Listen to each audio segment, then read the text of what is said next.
শাবানের মধ্যরাত, যেটাকে লাইলাতুল বারাত বলে, আমরা সচরাচর ভাষায় বলি শবে বারাত, বরকতের রাত।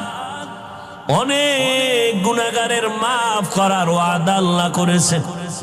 খবরদার, শবে বরাত যারা নাই বলবে, লাইলাতুন নিসফি মিন শাবান নাই যারা বলবে, তারা বাতিল, তাদের ধোকায় পড়বা না।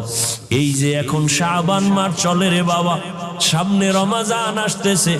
আম্মা জান আয়েশা রাদিয়াল্লাহু আনহা বর্ণনা করেন, আমার নবী একদিন আমার পাশে ঘুমাইছেন, হঠাৎ দেখি নবী নাই। মনে মনে ভাবলাম নবী মনে হয় ভিন্ন কোনো বিবির ঘরে গেছেন। আমার নবীর তালাশে আম্মা জান বের হলেন, দেখে নবী কোনো বিবির ঘরে নাই। মায়ার নবী নামাজের মুসাল্লায় উম্মতের জন্য কান্না